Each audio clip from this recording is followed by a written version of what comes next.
Okay, I think we're about ready to get started here. Hello, everyone. Good morning, good afternoon, or good evening, depending on where you're tuning in from. My name is Cuchulain Kelly. I am a consultant at the United Nations Environment Programme, based out of Paris. Thank you for joining us for today's webinar on presenting the OECD's Compendium of Best Practices in Green Public Procurement. This Compendium of Best Practices was compiled through the Working Group 2C of the 10YFP Program on Sustainable Public Procurement.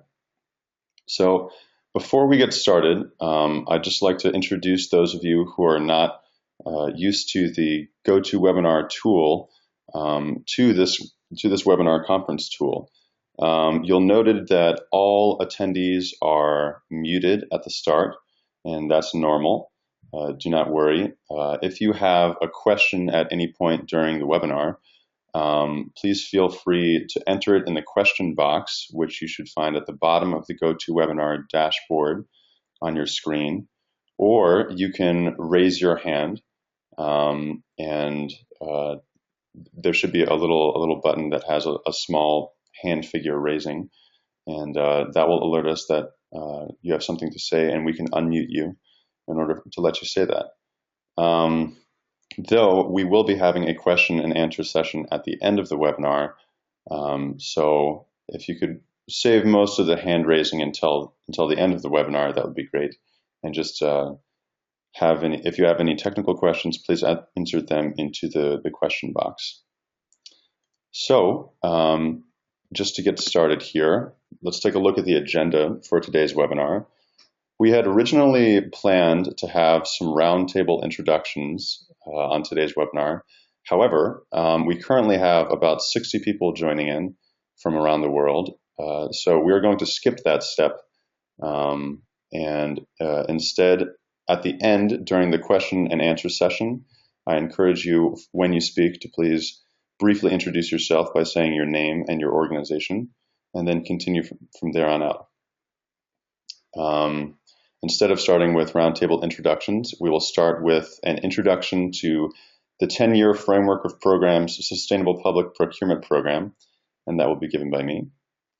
That will take about 5 minutes. Shortly thereafter, we will have a presentation of the OECD's work on green public procurement and this newly released compendium of best practices in green public procurement. That will be given by Despina Pachnou of the OECD. That will be about 10 minutes long. And then following that, we'll take a dive into the compendium itself and have a couple in-depth country-specific snapshots given by Korea, Sweden, and the United States of America. The content of their presentations can be found in this OECD compendium. But to give you an in-depth look on this webinar, we're going to be joined by Hyunju from KT, the Korea Environmental Industry and Technology Institute.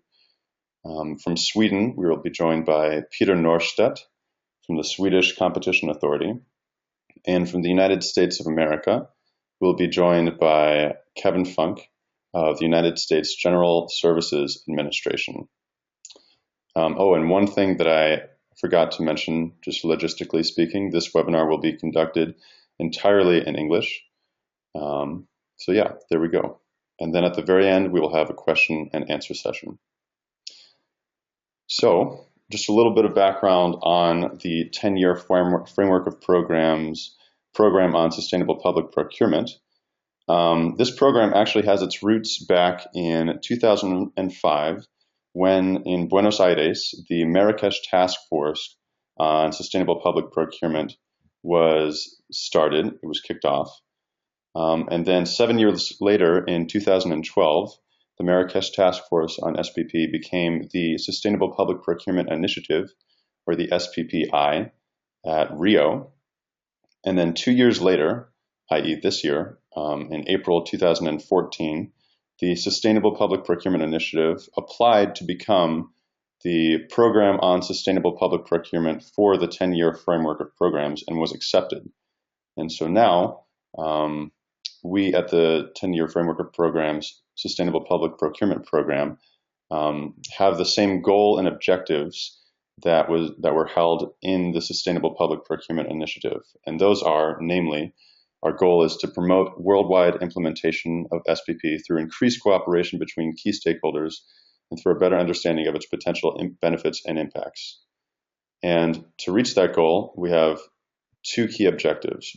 One, building the case for SPP by improving the knowledge on SPP and its effectiveness as a tool to promote greener economies and sustainable development. And two, to support the implementation of SPP on the ground through increased collaboration and improved coordination between SPP stakeholders. So to reach these objectives and this goal, the program has specific working groups that each have a leader and each have results-oriented deliverables that are bound by timelines. And before you, you can see a list of our active working groups on SPP. And they cover a plethora of topics. But today, we're going to be focusing mainly on Working Group 2C, on promoting best practices. And this working group is a joint working group between the OECD and UNEP. And the main output for this working group was a written compendium, as well as published online compendium, of best practices in green public procurement, which we've collected from all over the world. And with that, I'm going to pass over the presentation to Despina Pachnou from the OECD.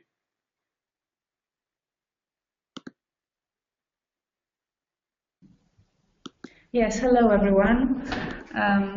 Hello to all. And thanks for joining this, because I know it's either very early or very late for some of you. Some of you may have seen me before, may have heard me before presenting on this topic. I will go very briefly through the OECD work in this area. I had allocated in the program 50 minutes, but we discussed yesterday with the other presenters and with Cuchulain. Since there are so many of you joining and we hope to have a discussion at the end, I will limit my presentation to 10 minutes tops, and then we can have more time for discussion. Obviously, if you have any questions, then I'm really happy to take them. So very quickly, I think you may all see on your screens now, or at least I hope you do, a little graph based on a survey that we ran in 2011, and we compiled the results in 2012, in which it was a general procurement survey, and we asked countries if they have a green policy. And we found that out of all OECD countries, only 13%, there are 33 countries in the OECD, by the way, only 13% does not have a policy. Despina, I hate to interrupt you, but we cannot see your screen right now. If you can click on the button that says Show My Screen. Show my screen. Yes, can you? There we go, that's better. Thank you so much. Yes. Please continue. Sorry, I hadn't seen that button. I'm not very good with IT. So anyway, now you can see the graph.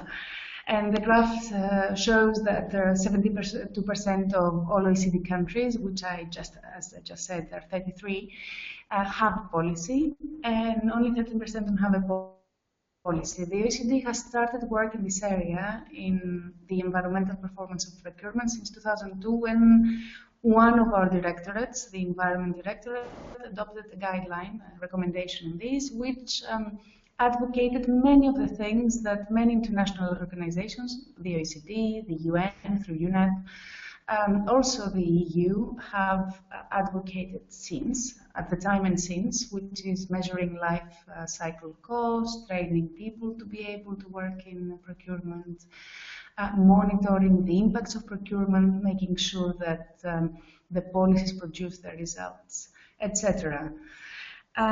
Since then, in our communication, in our work with the countries, the OECD works with the countries in two ways, either through committees in which the countries send delegates and we meet once or twice a year, or through reviews in countries. We go into countries and we work with them on the ground. So the countries have reported in our contacts with them, and in particular through the survey that I told you was run in 2011, and we got the results, the final results in 2012, that although they have the policies, and I just showed you the graph, they have many problems implementing it. I think you can all see a graph on the major obstacles that we have found on procurement. I will not read them. I'll just let you read them, and this would be, this slide in particular, I will use at the end of my presentation again, is exactly the slide I'd like to discuss with you, if possible, if we have enough time, because it shows what our countries have found to be difficult, and I'd like to get a feeling if it's still so. As I just said, most countries have policies, so the problem, we have identified that the problem is not the lack of framework, maybe, but it's lack of training, lack of monitoring, lack of incentives, and the great difficulty that public purchasers find in incorporating environmental consideration in procurement, given that they're not trained or they have not studied this area. And since the countries, as I said, who we meet in committees twice a year, so that this is a major area of work, our Public Governance Committee, which deals with matters of governance, decided that although they are not environmentalists themselves, they would like us to group case studies from countries and put them together in a guide, which we call Compendium, but you can call it whatever, showing what are the good practices in incorporating environmental consideration in procurement. It's interesting to know that the people who mandated us to do this are not environment people. These are not the persons from the Ministries of Environment. These are the persons from the Ministries of Public Administration, Center of Government persons, who, however, identified that green procurement, A, is the way forward, otherwise they wouldn't have asked us to do this job, B, is an area with challenges, not to say obstacles. So what we did is, in 2012, we were asked to collect good practices. We identified 6 areas. The areas were identified on a desk review of problem areas, as well as on the survey. We produced a concept paper, which we shared with countries. The countries commented on whether the concepts we identified were right, wrong, or in which way we should shape them. And then we finalized this, let's say, analytical framework. The 6 areas were the framework on which we based our collection, and they are the following. As you see, the first one is the need to have a green procurement framework. As we said, most of our countries have that. However, we have countries which are our accession countries. They're not already inside the OECD. We have key partner countries and other countries we may work with on a multilateral, in conferences, etc., or a bilateral basis through reviews that have told us that they still face some issues in putting together the framework. We have recently worked and still work with Colombia, who we know, for example, is changing their legal framework in this respect, because they found it to be insufficient. You will find in the compendium, which was sent to you with invitation to this webinar, a case studies from China, in which one of the remarks is, yes, we have a framework, but it's not fully comprehensive, and we would like, if possible, to improve it. We have other countries that have a fuller legal framework. For example, Germany, the Scandinavian countries have always been very good at it. Japan also has sent us a lot of information on their legal framework, so we know that in many countries it's not a problem. The second area is planning green procurement, assessing life cycle cost. In this, you have a very detailed case study from India inside the compendium. I'd just like to mention in particular understanding market solution and capacities. If you remember in the slide I showed you, which I think is a very important slide on the challenges by the countries, there is an area that says, there is an obstacle that says that the purchasers, the procurers, don't know what green products are in the market, which means that when they start to buy, they don't know how to specify products because they don't know what the available market solution. Also, they don't know the capacity of the market to develop in the direction they want to do. So they don't know exactly how to influence innovation in green. Not just in the area of green procurement, but in general OECD work, one of our consistent recommendations is engage with the market. You will find some case studies on this, and discussing also best practice in this would be helpful. Environmental standards, the third area, in the design, selection, award of projects is self-understood. It's important to have such standards, otherwise it's not possible to compare tenders fairly. So it's important to be transparent and clear about the standards. It's important that the standards match the market capacity.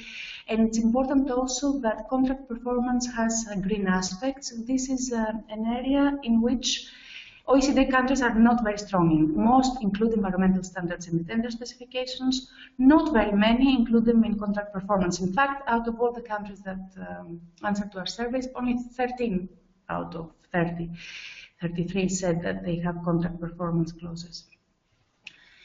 Areas 4 to 6, it seems to be the areas that are gaining importance. One is professionalization. It's important to have purchasers with skills. It's important to have training programs. As I said, many of procurers are not environmental engineers. They don't know how to do this job, so if they're not trained, they find it very difficult to deal with environmental aspects. Also, through our surveys and our reviews, we have found that procurement in general, and green procurement, is dominated by lawyers, and they're not always well equipped to deal with these issues. Raising awareness, which is the next area, very important. Some countries, we have good case study from Austria, for example, have done communication campaigns, but otherwise it's very difficult without good communication to get the citizens to support efforts by the government, knowing that green products can be expensive. And finally, monitoring mechanisms, very important, very challenging. Other international banks, other international organizations, for example, the Inter-American Development Bank told us that in their catchment areas, which is mostly Latin America, they have found this to be particularly, if not problematic, in any way challenging. A lot of people are trying to improve this. Still, countries find it difficult to measure the impacts of green policies and see if they should pursue them. And now this is my last, this is a discussion slide.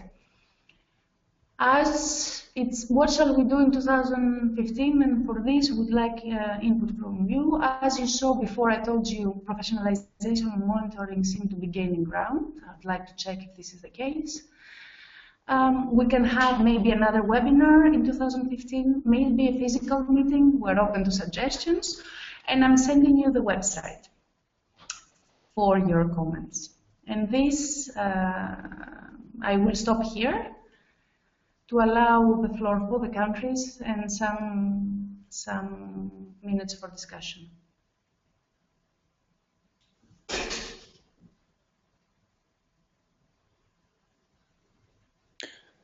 So thank you for that, Despina. And now it's over to Hyunju Lee from Korea, from specifically the Korea Environmental Industry and Technology Institute, to present the state of GPP in Korea, specifically the information that was contained in the OECD Compendium. So take it away, Hyunju.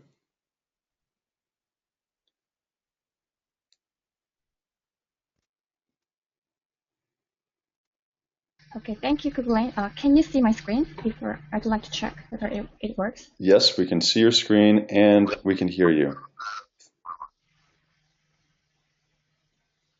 Okay, thank you. No problem. Well, first of all, before I start, I'd like to thank the organizer, UNEP and OECD, for providing me this opportunity to present Korea's green public procurement case today. My name is Hyunju Lee, Associate Researcher of KD, and I'm also a focal point of KD for its 10-year framework program on sustainable public procurement. Today, I'm going to briefly go over three distinctive features of GPP in Korea, namely its legal and policy framework, environmental standard used to identify green product, and monitoring system. When green public procurement was first introduced in Korea, it has had little influence on public sector and green product market because GPP back in that time was presented just as recommendation, and there were no incentives nor monitoring system put in place. However, GPP in Korea took a more concrete form when the Ministry of Environment introduced the Act on Encouragement of Purchase of Green Product, which laid out the legal ground for GPP in 2005.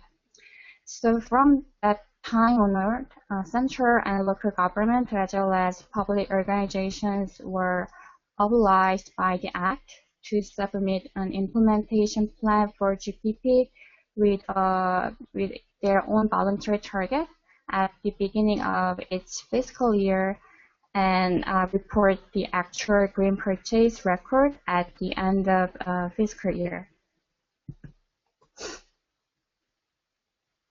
What is unique of GPP in Korea is that eco-labeling serves as environmental standard for green product to be procured by the government. The reason for this is that eco-labeling already existed as a means of identifying green product in market from early 1990s in Korea. And by linking GPP to eco-labeling, we could reduce administrative burden, and we could also close technical capacity gap of public procurers to select green product. So now green products are defined by the Act of 2005 as the one certified or meet the criteria set by the Korea Eco Label or Good Recycled Mark, or the one meeting other environmental standards set by the Ministry of Environment. So for the time being, there are more than 150 product categories, including office supplies, ICT equipment, furniture, and construction material, comprised of more than 12,000 products manufactured by around 2,000 companies. We believe that monitoring is the key part of green public procurement, as it helps to understand where we stand, and with the data we can develop strategies for future directions. Currently, GPP is monitored using two indicators. First, we monitor the number of agencies submitting implementation plan and their performance record for GPP. And in case of last year, we managed to collect GPP plan and the record from all these subject organizations. And second, we also keep track of total amount of actual green purchase made by each organization. And with that data, we also calculated a percentage of green purchase in relation to the total public expenditures. KT set up online GPP monitoring system called GPIS in 2005, so that public procurers directly submit their GPP plan and record through the system. GPIS monitoring system is linked with central public procurement agencies' electronic procurement system. Therefore, the green purchase carried out by the central public procurement agencies commissioned by individual organizations are automatically monitored and transferred to our monitoring system, GPIS, which reduce administrative burden of public procurers as well as KD staffs in monitoring GPP data. If you can see this slide, after the adoption of the Act of 2005, the public purchase of green product has rapidly increased, and the total green purchase last year is about 7 times higher than that of 2004. Last but not least, I'd like to share with you some lessons that we have learned from our past experiences. First, Korea's green public procurement has been successful to some extent due to the integrated approach with eco-labeling and electronic monitoring system, which would have been possible through close cooperation among key stakeholders for GPP, including Ministry of Environment and Central Public Procurement Agencies. On the other hand, there are some limitations that for instance, indirect procurement, such as construction project and maintain, repair, and operation services, are not currently properly managed. And green procurement in Korea is not currently coordinated with other government recommended procurement regulations, such as energy efficient procurement or socially responsible procurement rules and regulations. For the time being, the green public procurement account for about 7% of total public expenditure. So in order to improve GPP in Korea, we are trying to expand the scope of green product so that the public procurers can have a variety of green options for their procurement to expand the green market further. And in addition, as I mentioned just before, we are also trying to see whether this GPP can be harmonized with other procurement rules, such as social procurement and other energy efficient procurement. Yes, so this is the end of my presentation, and thank you for your attention.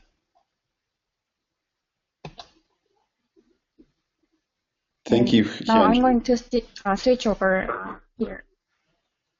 Okay, yeah, it goes over to Peter next. Thank you, Hyunju, again for that fantastic presentation. You guys have some very interesting data. Just a quick announcement. I've been getting some questions about having access to the presentations themselves.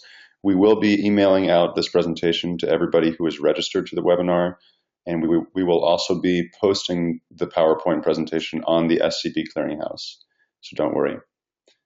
Next up is Peter Nohrstedt from Sweden. Take it away, Peter. Thank you, Cuchulain, and hello, everybody. Well, I would like to give some updates on GPP from Sweden. Here in my room is also my colleagues Mia Salban Hodgson and Annie, not Annie actually, Monica Silén also. So we have 3 people in the room here. First of all, I would like to say that GPP is a voluntary thing in Sweden. It's not. It's only for state procurement of vehicles that is mandatory for governmental agencies to buy green cars. But otherwise, GPP is a voluntary thing in Sweden. And to see the amount of public procurement in Sweden, we're talking about approximately 20% of the GDP is the part of public procurement. So it's quite a large part of the economy in Sweden. So it's a very important tool for using when you want to achieve environmental goals, to use public procurement, because you can see that's one of the biggest impacts on the environment from a local authority, for instance. So to give you some updates on the history, GPP history in Sweden, this time arrow is trying to show you what we have been doing the last 15 to 20 years in Sweden. And it started up actually on the local or regional level back in the mid-90s in Sweden, where actually region of Västernorrland, a part of Sweden, actually developed their own green public procurement tool. And it was a compendium with maybe 25, 30 different product groups covering green public procurement criteria.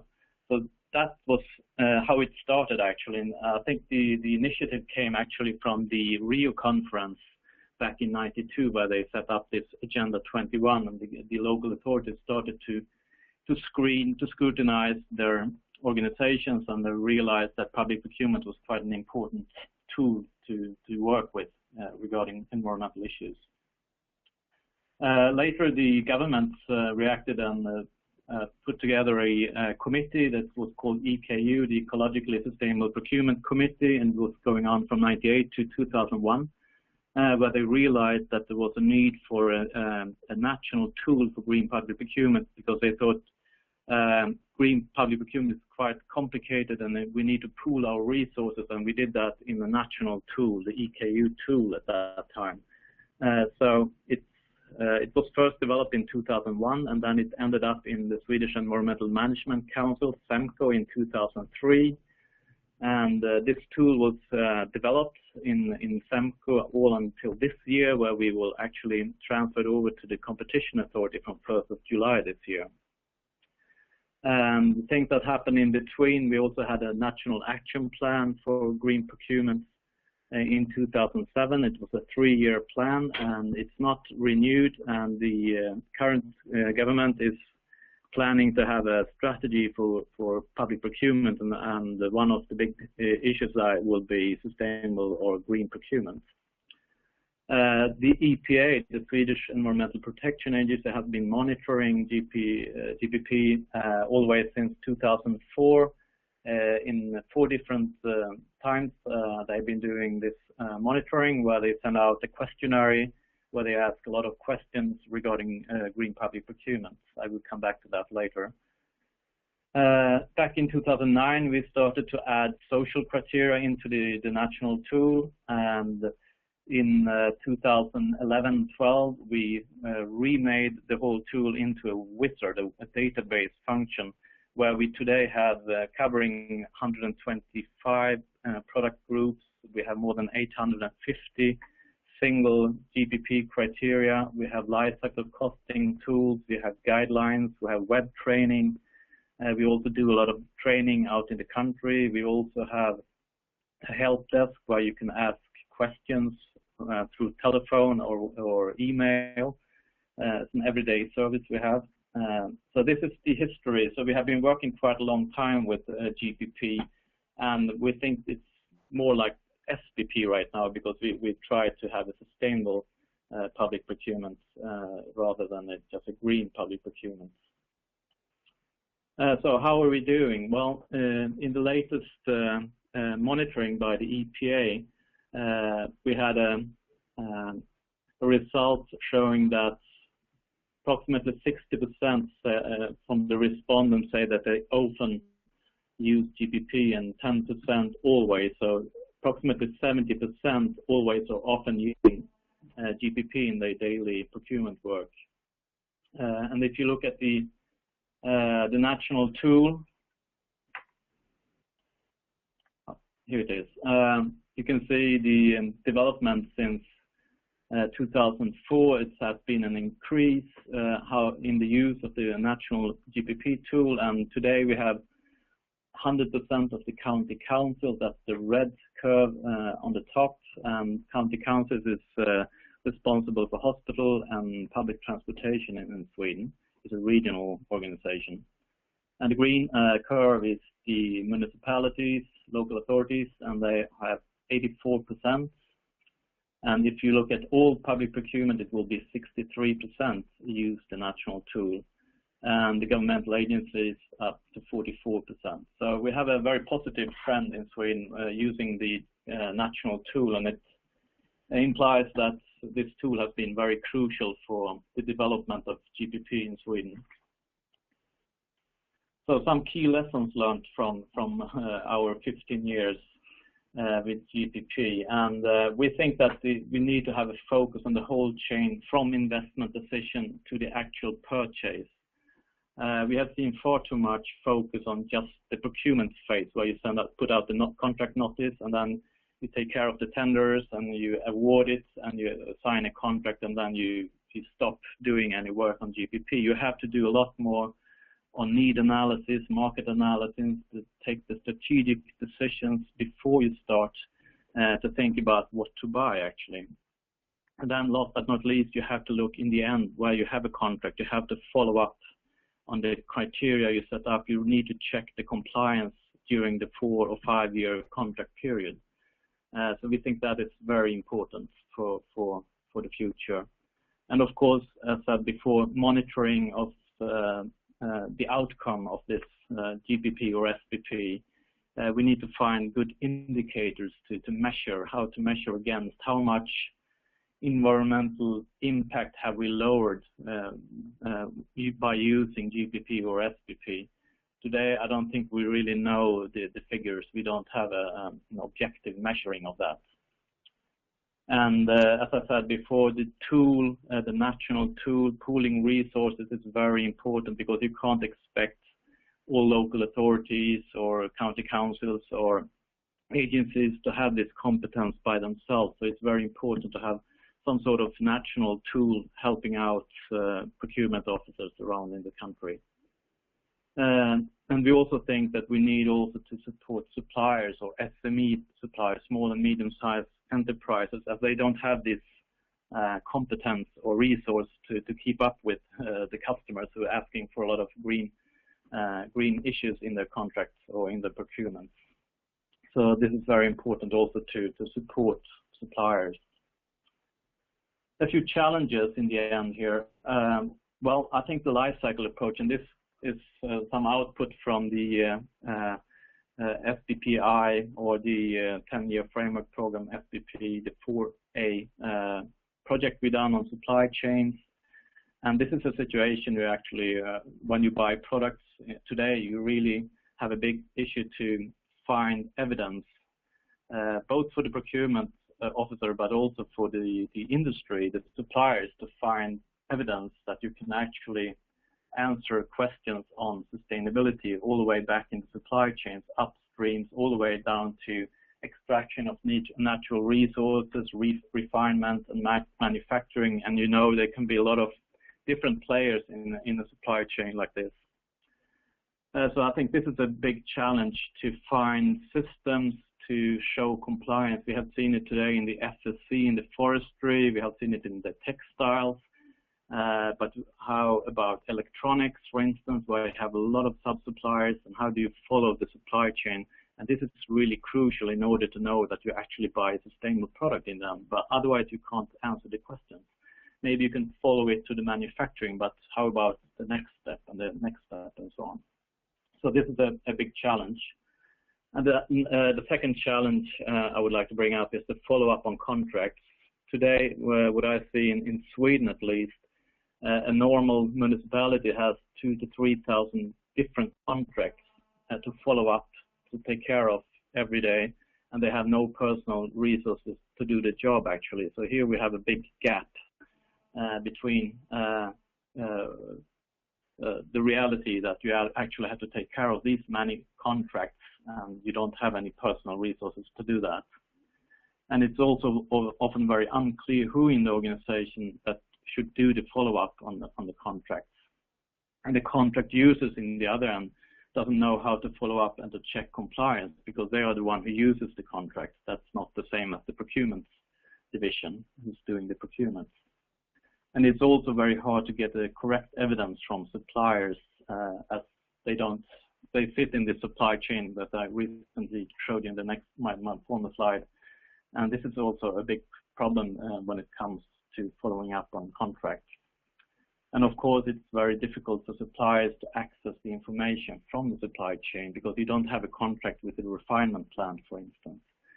So now my time is far out, so thank you very much for your attention. I will change to presenter now. Thank you.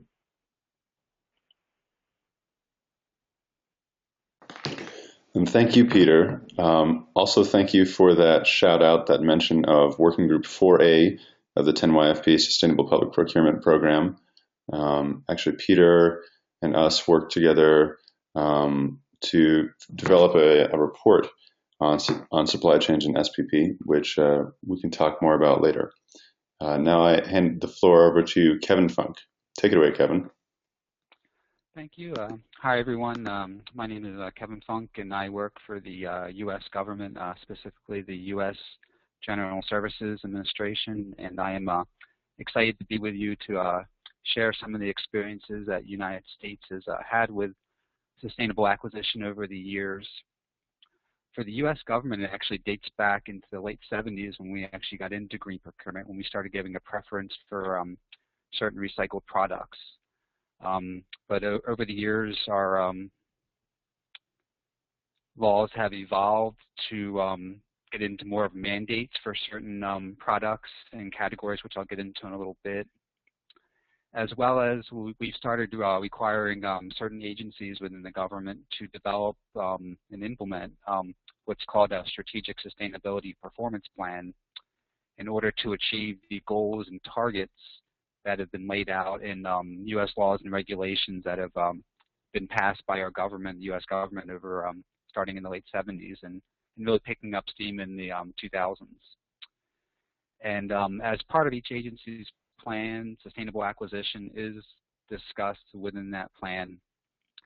And when I get into how we monitor these requirements, there's also reporting that agencies do as a follow-up, as part of a scorecard, and how they're doing with those complying with their own plans. Regarding the environmental requirements, which is the first part, we also get into socioeconomic requirements for our procurements. But there's really 8 categories that we cover. We cover content, which is the U.S. Environmental Protection Agency's what's called a comprehensive procurement guideline, which basically sets out the required recovered content for products that agencies are buying. And we also require certain products to be non-ozone depleting substances, which is another requirement that's handled by the EPA's what's called the SNAP program.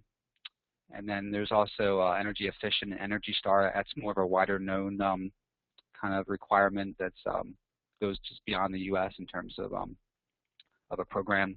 And same with water efficient, water sense, getting at the reducing water usage. And we also required certain bio-based products under our bio-preferred program, which is handled by a separate USDA agency, our agriculture agency within the U.S. Then we also get into requirements for low or no toxic / hazardous chemicals. And then we have a little bit a broader category that catch some of the more unusual environmental or sustainable requirements for what's called environmentally preferable, and EPEAT for like computer equipments are most well known for under environmentally preferable.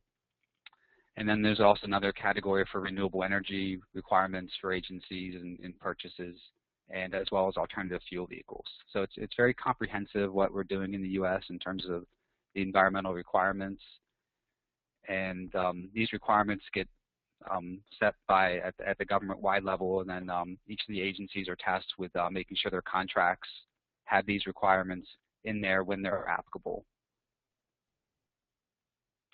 For socioeconomic requirements, we require small business set-asides. We require women and minority-owned business set-asides. And there are certain mandatory sources for the severely handicapped and blind vendors. So, for instance, some of our janitorial kind of cleaning contracts require a mandatory source that for severely handicapped vendors. And we also require that our contractors avoid human trafficking. So those are the socioeconomic requirements, and together with the environmental requirements, we tend to monitor these in a two-tiered system. The first way is when contracts are issued by procurement officers within the U.S., they enter data regarding what sustainable attributes from our pre-populated list were included within applicable contracts. So that gets done when the actual contract is issued.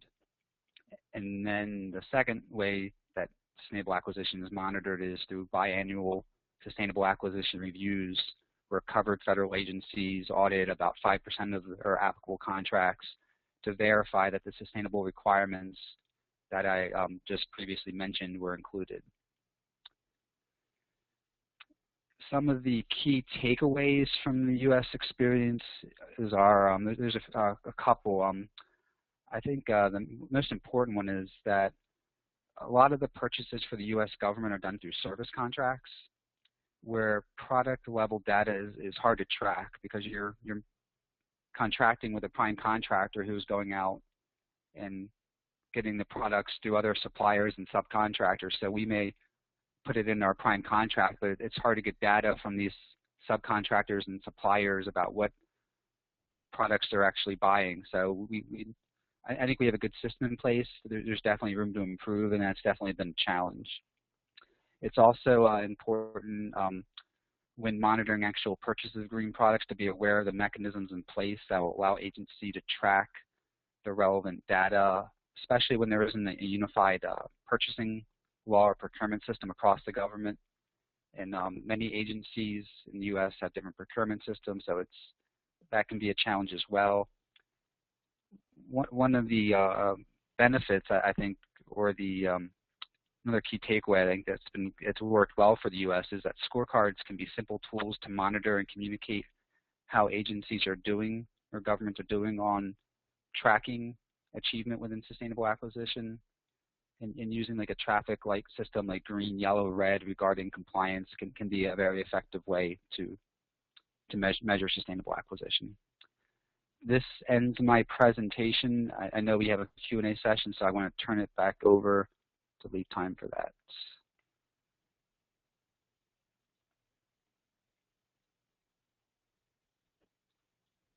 Okay, thank you, Kevin. Thank you for that excellent presentation. And now we've come to the question and answer session part of our presentation. We have a little bit less than 10 minutes. So again, if you have a question for any of our presenters or for myself or Despina, please either raise your hand using the raise your hand button or enter a question into the question box. We already have at least one question coming in from Sanjay Kumar. So I'm going to go ahead and unmute Sanjay so he can ask it himself. Yeah, hi, Kelly. Can you hear me? We can hear you. Thank you. Yeah, thank you. I have a question for Hyunju. She mentioned that one of the success factors for GPP implementation in Korea is financial and reputational incentives. My question is, can she elaborate on financial reputations? I mean, what kind of financial incentives the government is offering to the institution or to the organization? Hyunju, would you care to answer? Sure.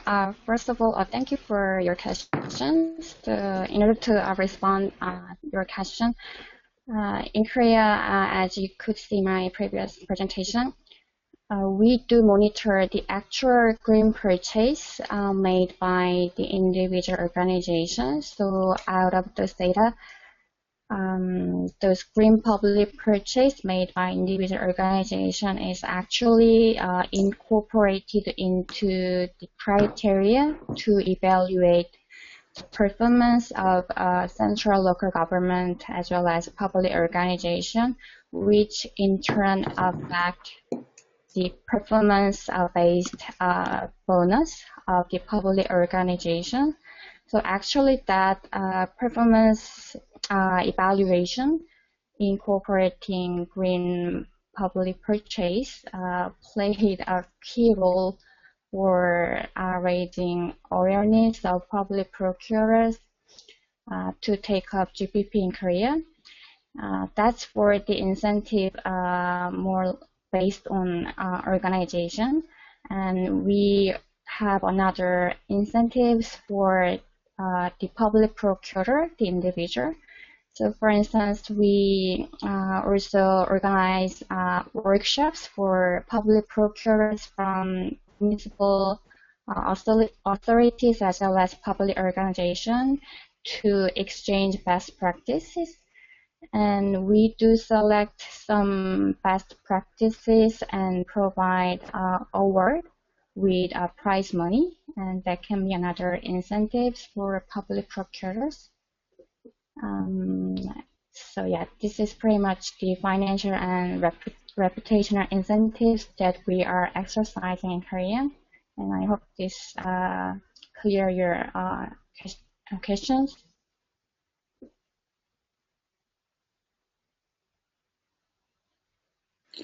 Thank you for that, Hyunju, and thank you again, Sanjay, for the question. I'm going to go over now to, I see a hand raised beside Juan Liu. I'm going to go ahead and unmute you so you can ask your question. Hello, can you hear me? Hello, are you there, Juan Liu? Hello, can you hear me? Your audio is very faint. If you can get closer to the microphone, that would be best. Can you hear me now? Yes, just barely. So if you can speak loudly, that'd be great.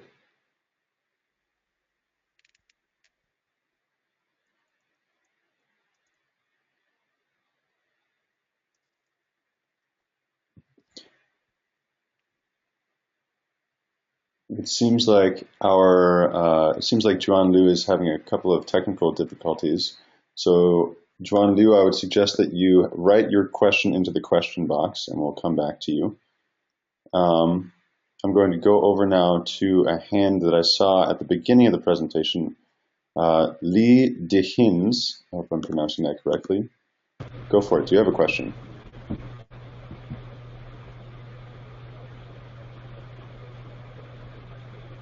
Lee, are you there? Lee Dehins.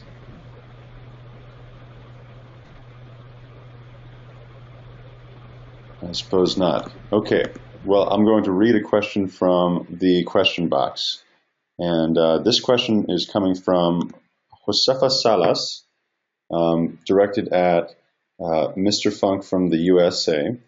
And the question is, how is the social criteria for avoiding human trafficking within the supply chain monitored at the US?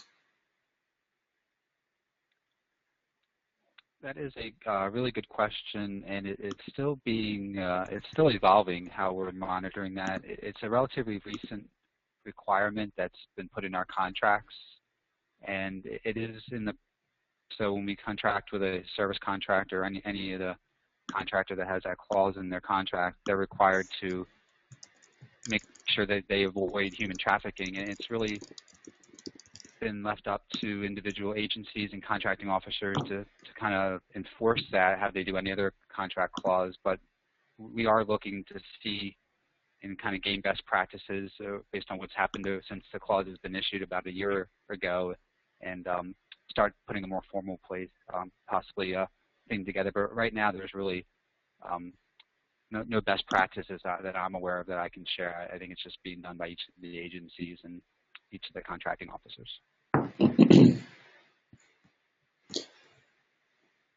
Well, thank you, Kevin, for that answer. A difficult question indeed. In our last minutes here, I think we're going to field one or two more questions, and we have a lot of questions coming in. So I apologize if we don't get to your question, but know that after this presentation, we will be sending out the email lists of everybody who is registered for this webinar.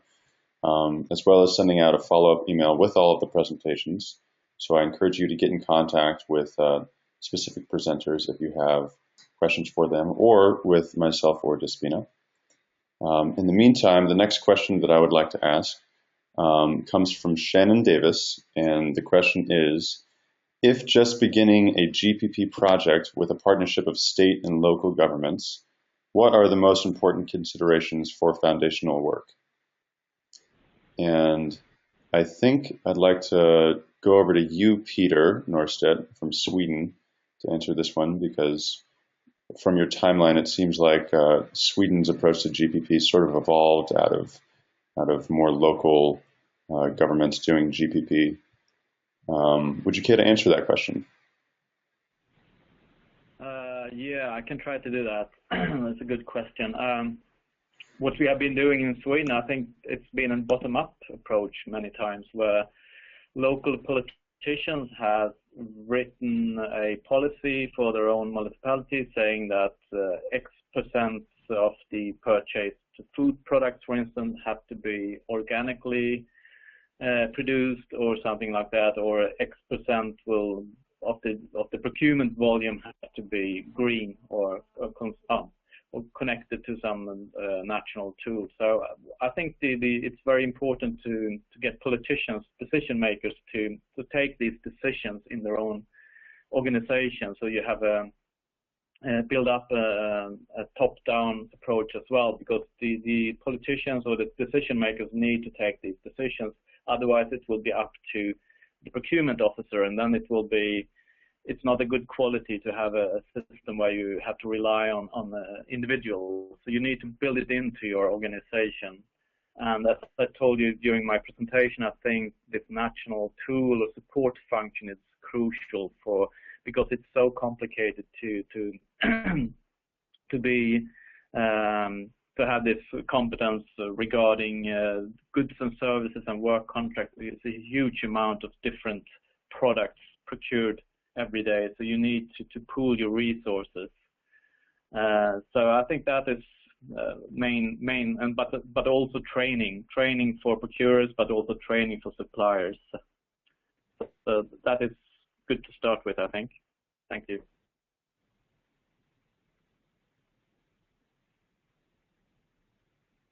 So thank you, Peter, for an excellent answer again. We are just over time now. I'm going to ask one more question that's coming into Despina, and Despina, I hope this will also give you an opportunity to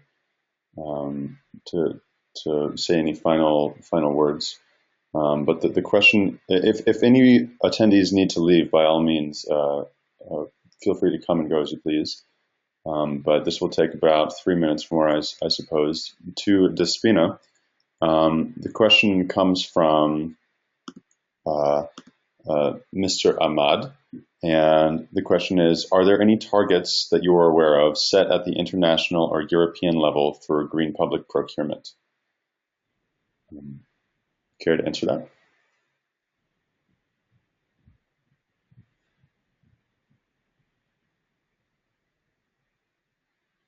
Yeah, can you hear me?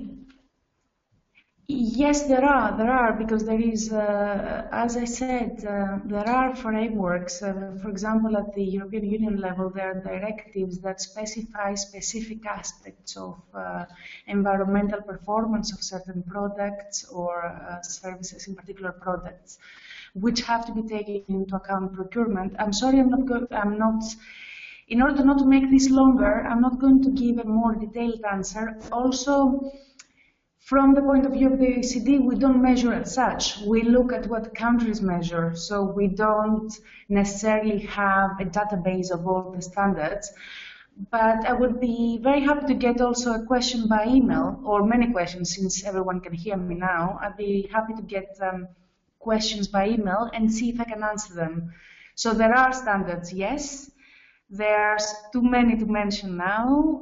Many of them are in European Union instruments, and many outside the European Union. For example, we heard the US and Korea just now. More answers by email, and the same goes to the general remark by Cuchulain just now.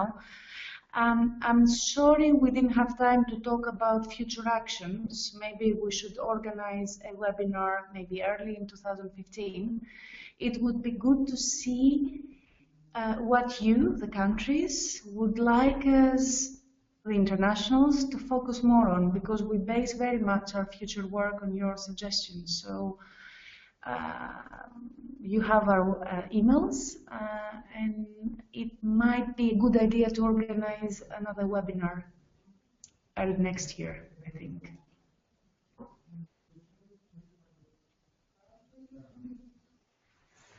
Okay, thank you for that, Despina.